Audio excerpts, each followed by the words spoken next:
Good morning, everyone, and welcome to our program, Buhing Kamatuoran 101, and to all the listeners, our listeners sa 98.5 din sa Bais. Good morning and welcome. So, karon nga buntag no, before ta mo proceed, I heard that there are some pastors or leaders who are against or not open-minded sa maong discipleship, which is subo no tungod kay um, dili nila makita ang lahi nga metodo how to lead the church, how to make those people who are inside the church nga mo grow sila. So ang ako lang masulti before tayo padayon, please be open-minded, please studyhi ang mga materials. Kung naa kay nabalaan nga mga materials about discipleship, tun isa before ka mohatag og verdict, before ka mohatag og judgment about sa discipleship and how you totally kind of itchy about sa discipleship, no? So aron nga dili ta mangatol sa discipleship. So how masulti, studyhi, tun-i, then pray sa Ginoo ay hadayon ka mosulti sa imuhang side kung unsa ba gyud imuhang prinsipyo about sa discipleship. Tungod kay what I can say about discipleship is very good and very helpful to lead the church. Ingon nga we don't have a perfect church today. Wala may perfect church. Even those churches who are doing discipleship are not perfect too.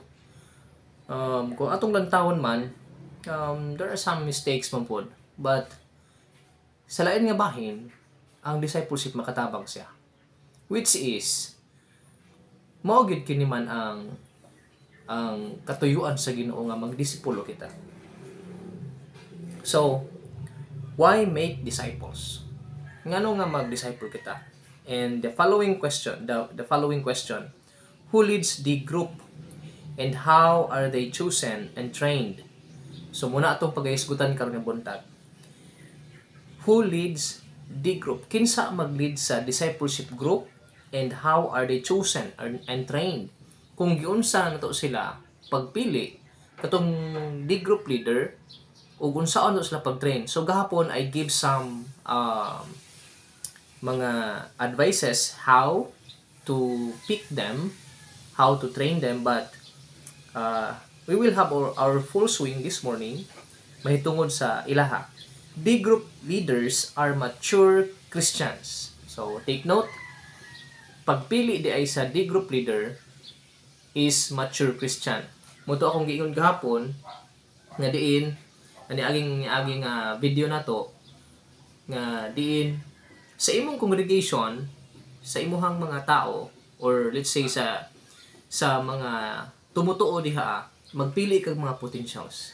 Kung ang imuhang nakita dunalay mga tulo potentials, pero ayaw ni kalimti potentials pero available. Kaya daghang potential sa church, pwede gani tanan potentials, pero those who are available, willing to commit, mao gina siya. So mature Christian, let's say na kay nakita diha kay bali nga tulo, so focus ka sa tulo, who love the Lord Jesus and want to invest in others. So kanang tulo dapat nakita nimo na sila nga potential sila kag available sila and willing to invest ngadto sa uban. It means willing to spend time sa uban para motudlo. So of course no, una pod upat na ana, willing to be trained. Kay kung nag-select ka diha na potentials unya, larguhan na nimo siya hatag og material, di po na siya maepekto. Tudluan sa nimo siya aron able ka na makita po nimo siya nga able na po siya mo teach others also in the book of Timothy.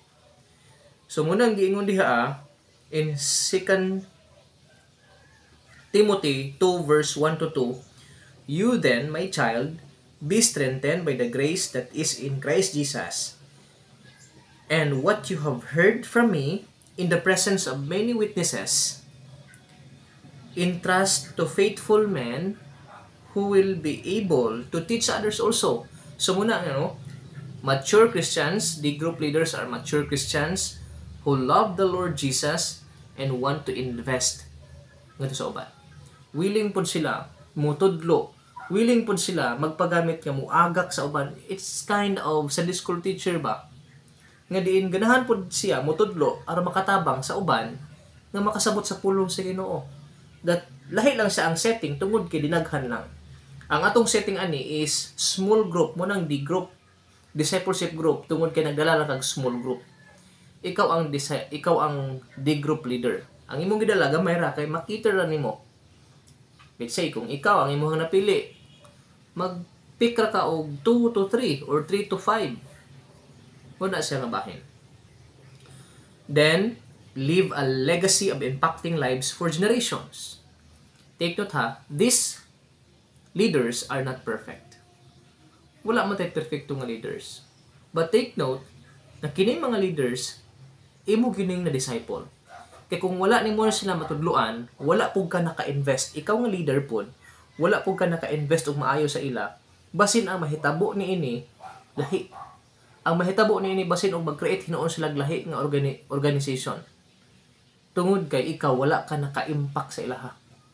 Imo ra silang gitagaag material, giampuan, pero wala jud ka naka-invest. Kay ang discipleship man gud relational.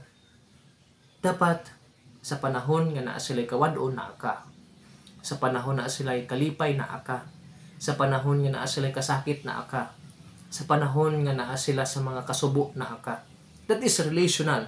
Di lang not just only sitting inside the church or doing something that those activities inside the church nga diin mo na siya, but outside the church a kind of there's a wall, barrier.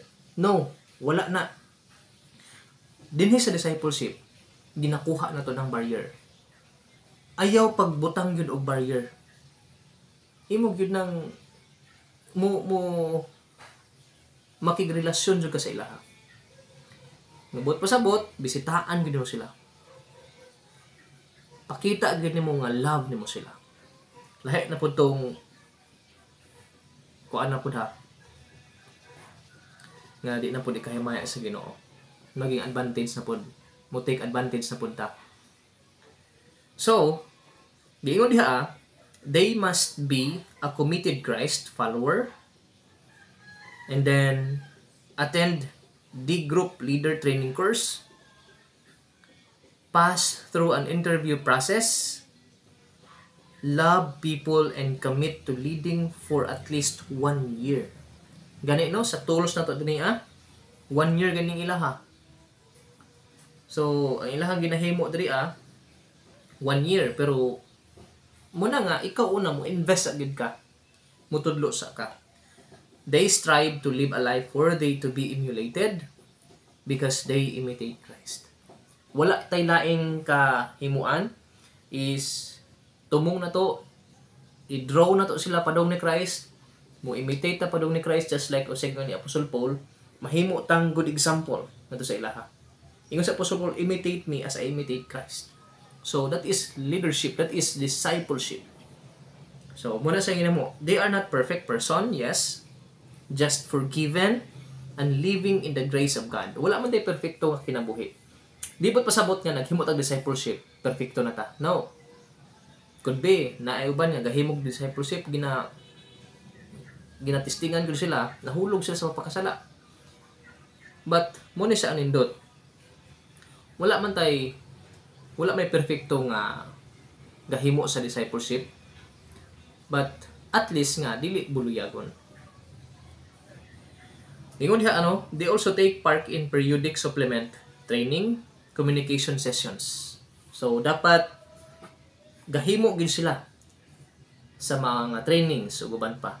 Kay dili man gud ni siya 1 month program, 1 week program, kundili it is a lifetime journey.